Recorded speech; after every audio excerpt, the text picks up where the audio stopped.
Donald Trump पुन्हा एकदा चर्चेत आले ते त्यांच्या वक्तव्यामुळे। यावेळी त्यांच्या निशाण्यावर आहे भारत। भारतानं अमेरिकेचा अनेक वर्षांपासून फायदा घेतला असा दावा ट्रम्प यांनी केलाय। पण सत्य काय आहे? भारत खरंच अमेरिकेचा फायदा घेत होता का? आणि आता अमेरिका भारताकडून अब्जावधी डॉलर्स कसं कमवतेय? जाणून घेऊयात सविस्तर। गेल्या बऱ्याच काळापासून प्रलंबित असलेला अमेरिका आणि भारत यांच्यातला व्यापार करार पुन्हा चर्चेत आलाय। ट्रम्प यांनी दोनही देशातील करार लवकर होण्याची आशा व्यक्त करताना एक विधान केलं, ज्यानं सगळ्यांचं लक्ष वेधलं। ट्रम्प म्हणाले, भारतानं अनेक वर्ष अमेरिकेचा फायदा घेतलाय, आता परिस्थिती उलट झालीय। अमेरिका भारताकडून खूप पैसे कमवतेय। व्हाईट हाऊसमध्ये झालेल्या पत्रकार परिषदेत बोलताना डोनाल्ड ट्रम्प यांनी हे विधान केलं।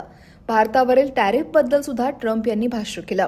डोनाल्ड ट्रम्प म्हणाले, मी भारताला दोष देत नाही, माझ्या लोकांना देतो, कारण आपण मूर्ख होतो। अनेक वर्ष भारतानं अमेरिकेचा फायदा घेतला, त्यांनी आपल्यावर खूप जास्त कर टॅरिफ लावला आणि स्वतः मात्र काहीच दिला नाही। आता परिस्थिती बरोबर उलटी झालीय। आपण भारताकडून प्रचंड पैसा कमवतोय, पण आम्ही एका करारावर पोहोचू, कारण मला तुमचे पंतप्रधान नरेंद्र मोदी खूप आवडतात। ते माझे चांगले मित्र आहेत आणि आम्ही भेटत असतो। आमच्यातल्या मैत्रीचं नातं खूप चांगलं झालंय, असं विधान डोनाल्ड ट्रम्प यांनी केलं।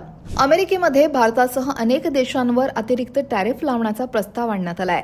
10 ते 12.5% नवीन टॅरिफ हा लावला जाऊ शकतो। भारतासह 60 देशातून येणाऱ्या वस्तू आणि सामान हे जबरदस्ती मजुरी करून बनवण्यात येतं, असा दावा अमेरिका सरकारनं केला आणि त्यामुळे हा टॅरिफ लावण्याच्या हालचाली सुरू आहेत।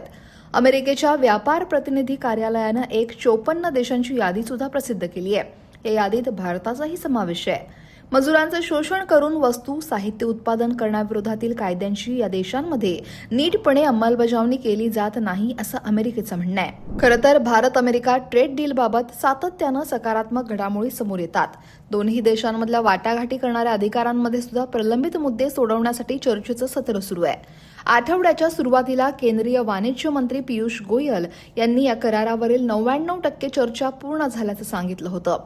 त्यानंतर आता भारतातील अमेरिकेचे राजदूत सर्जिओ गोर यांनीही भारत अमेरिका ट्रेड डीलमध्ये फक्त 1% मुद्दा शिल्लक आहे असं सांगितलंय आणि पुढच्या काही आठवड्यात हा करार पूर्ण होऊ शकतो असा विश्वास व्यक्त केला। दोनही देशांमधला द्विपक्षीय व्यापार हा $20 बिलियन वरून थेट $220 बिलियन पुढे गेलाय।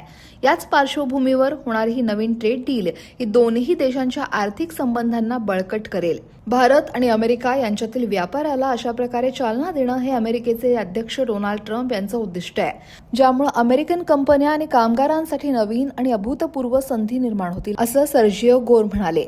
दोनही देशांमधील आर्थिक सहकार्य अधिक दृढ करण्यासाठी हा करार महत्त्वाचा ठरू शकतो। त्यामुळे एकूणच या प्रकरणावर तुमचं मत काय आहे?